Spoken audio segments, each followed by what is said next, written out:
대로만 그렇죠. 지출하는 거죠. 이제 여기까지 됐잖아요. 근데 질문이 뭐였죠?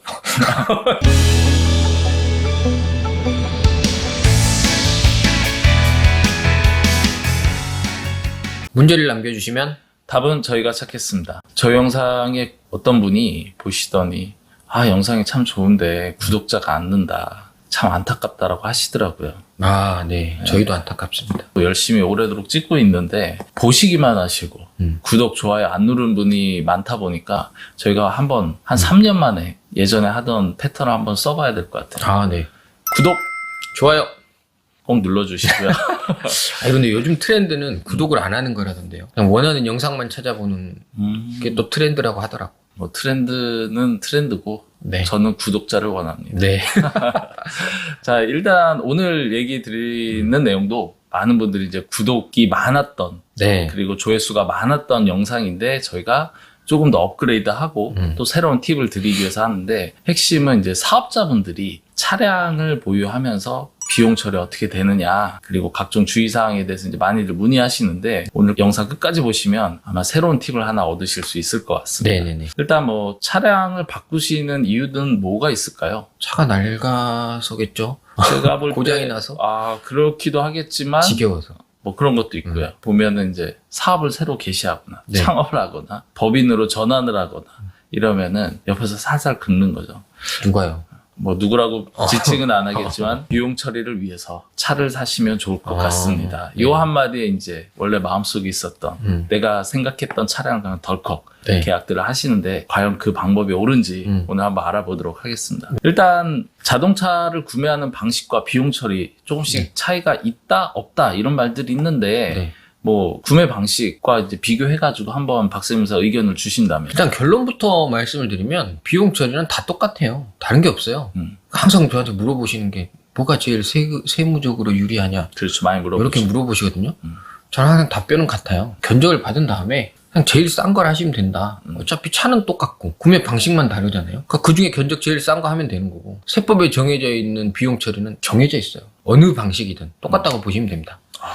딱 찔러줬는데 네. 뭐 이제 보통 할부로 하냐 현금 구매를 하냐 리스를 하냐 렌트를 하냐 이런 얘기들을 많이 하시는데 네. 아무리 내가 어떤 방식을 써서 비용을 더 많이 쓴다고 해서 비용을 다 인정해 주는 게 아니다. 그쵸. 법에 정한 방법대로 하다 보니까 그건 동일한 방법으로 적용이 되니 계산 견적을 보셔서 싼 방법을 찾아라. 그게 있네. 뭐요? 그게 세금의 비용 문제가 아니라 그게 있죠. 돈을 내가 한 번에 낼 것이냐 나눠서 낼 것이냐에 그쵸. 대한 게 있잖아요. 이제 나눠서 내서 그 나눠서 내는 만큼 목돈을 내가 아껴서 투자해서 수익을 볼 수 있다. 너무 많이 그러면 쫙 나눠서 내는 게 그러니까 이익이죠. 박성사 얘기는 금융이나 경제적인 관점에 있어서 실속 있는 방법, 본인이 이제 뭐 투자나 운용의 방법에 있어서 이 지출을 일시에 다 할 거냐, 나눠서 할 거냐 이런 차이를 맞습니다. 두시라는 거지 세법적으로는 차이가 없다. 세법적으로는 차이가 없다. 그 얘기를 이제 먼저 말씀을 드리고요. 자, 이제 오늘 말씀드린 내용이 이제 뭐 할부, 리스, 렌트 여러 가지 유형이 있는데 그 중에서 주의하고 또 주의해야 되는 사업자가 리스로 차량을 구매했을 때 이 내용인데 우선은 리스에 대해서 한번 좀 분류를 좀 해주시면서 설명을 해주신다. 설명드리겠습니다. 딱 정리를 해드릴게요 오늘. 일단은 방식이 여러 가지가 있잖아요. 차를 취득하는 방식이. 첫째 현금으로 사는 거. 뭐 할부, 현금. 할부로 사는 거. 그러니까 현금은 한 번에 내고 할부는 나눠 내는 거죠. 그리고 금융 리스가 있습니다. 여기까지는 자기 차라고 보시면 돼요. 소유권이 이제 그쵸. 그리고 금융 리스에서 찢어지는 게 유예 리스라는 게 있는데 결국에 이건 금융 리스의 한 방법이에요. 그러니까 이 금융 리스까지 유예 리스까지는 내 차다. 이렇게 생각하시면 되고 이제 운용 리스가 있어요. 그리고 뭐 이용자 명의 운용 리스 뭐 이런 게 또 있거든요. 그것도 운용 리스의 하나고 마지막으로 렌트가 있습니다. 그러니까 운용 리스부터 렌트까지는 내 차가 아니다. 그렇죠. 이렇게 생각하시면 돼요. 근데 세금에서 중요한 건 내 차냐 남의 차냐예요. 결론은 회계상으로 이제 금융 리스까지는 내 차로 잡히기 때문에 장부에 올라갑니다. 자산으로. 그렇죠. 내 거니까. 내 거니까. 그리고 운용 리스부터는 자산이 안 올라가요. 그렇죠. 이제 렌트료나 운용 리스료를 내고 타는 거예요. 그렇죠. 저희가 보통 차량이라고 했지만 사업장을 4명의 사업장을 샀다라고 하면 그걸 자산으로 잡고 그걸 감가상각하고 비용 처리하는 거고 만약에 내가 임대로 사업장에 들어갔다면 임대료만 지출하는 거죠. 이제 여기까지 됐잖아요. 근데 질문이 뭐였죠? 질문이 뭐였어? 리스가 이제 이렇게 분류가 되는데 그렇다 그러면 이제 이 리스에 있어서 주의할 점 주의할점. 이게 이제 보통 많이들 실수하시는 게 있습니다. 세무상으로. 이제 현금차, 장기할부차는 실수가 없어요. 내 차인 걸 다 명확하게 인식해요. 그렇죠. 근데 보통 리스는 내 차량이 아니라고 생각을 하시는 분이 많거든요. 특히나 금융리스. 금융리스는 내 차인데도 내 차가 아니라고 생각하세요. 왜냐면 돈을 한 번에 안 줬거든. 아직 네. 마음에 빚이 있거든. 그리고 명의가 금융리스는 넘어오지 않아요. 그렇죠. 일단은. 네. 그래서 내 거 아닌데 이렇게 생각하시거든요. 그래서 항상 문제가 터집니다. 근데 개인들 간의 거래는 문제가 없어요, 사실. 사업자가 아니기 때문에. 근데 사업자가 금융리스로 타던 거를 남한테 승계를 했다. 그렇게 되면 사실 내 거를 남한테 판 거거든요. 그렇죠. 그럼 뭐가 있죠? 부가세가 붙죠. 부가세가 붙습니다. 그러네요. 근데 이걸 누가 안 알려줘요? 안 알려주겠죠. 뭘 알려줘? 일반적으로 개인으로 사기 때문에 그게 없잖아요. 그럼 이게 사고 팔 때는 문제가 없어요. 근데 나중에 한 몇 년 있다가 이제 세무서에서 오는 거죠. 아니 금융리스 차량을 넘겼는데 왜 부가세 안 내죠? 그러면 할 말이 없습니다. 차 아닌 이럴 수 없잖아요. 말해봤자지 뭐 자산 그렇죠. 잡아놓고 왜? 그러면 이거는 부가세를 추징당합니다. 이런 경우가 많아요.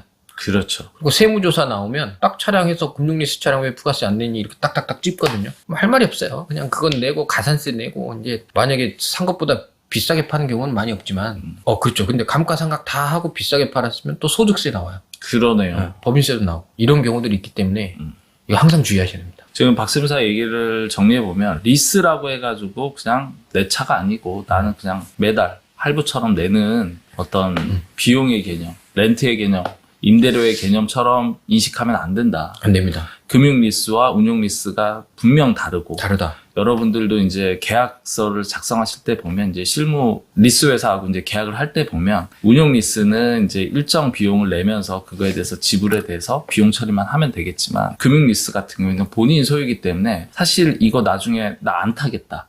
그만둔다라고 할 때도 운용리스와 금융리스가 다르죠. 다르죠. 예를 들어서 운용리스 같은 경우에는 내 게 아니니까 내가 빌린 거니까 나 이제 더 이상 그만 안 빌릴래요. 나 임대 안 할래요. 하고서는 반납해버리면 되겠죠. 물론 그렇죠. 위약금이나 이런 게 있을 수 있겠지만 근데 금융리스는 반납이 안 된다는 거죠. 원칙적으로는 다 인수하게 돼 있습니다. 그렇죠. 왜냐면은 내 차를 반납한다? 말이 안 되잖아요. 그렇기 때문에 이거를 갖다가 찾아요. 이제 뭐 거래처를 찾던 지인을 찾던 아니면 뭐 금융리스회사를 통해서든 승계시키는 거예요. 네, 승계를 갖다가 다른 사람을 찾을 텐데 나도 개인이고 산 사람도 개인으로 이렇게 해서 리스를 승계했다라고 하면 지금 말씀드린 부가세나 이런 문제가 없겠지만 살 때부터 저는 사업자로 샀기 때문에 네. 자산으로 잡았고 감가상각도 하고 그거에 대한 비용 처리도 했는데 이거를 넘길 때는 당연히 부가세까지 받아가지고 부가세 신고하고 납부를 해야 된다 이 얘기입니다. 맞습니다. 근데 이게 지금 차량이 다양한 경우가 있어서 차량을 예를 든 건데 이제 고가의 기계장치도 리스하잖아요. 그렇죠. 많이 하죠. 제가 몇 년 전이지? 한 10년 전인가? 이런 경우가 있었어요. 고가 인쇄기계를 리스를 받은 거예요. 그리고 쓰다가 남한테 넘겼어요. 리스를 승계시켰어. 이게 힘들어가지고. 근데 그게 한 10억 넘는 그 인쇄 큰 기계 있잖아요. 넘겼거든요. 그리고 망했어. 나중에 나온 거예요.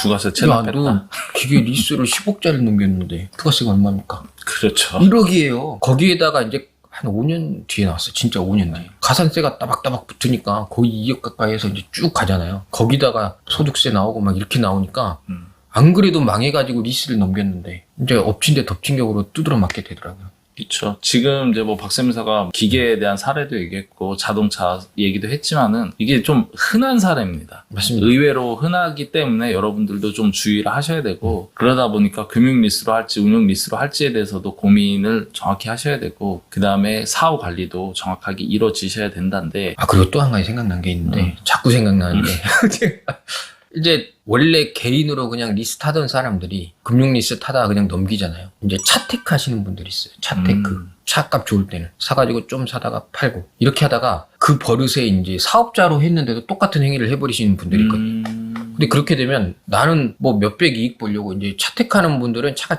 싼 게 아니에요. 보통 1억, 2억 되는 것들이거든요. 그렇죠. 좀 우리가 들으면 이런 차들 있잖아요.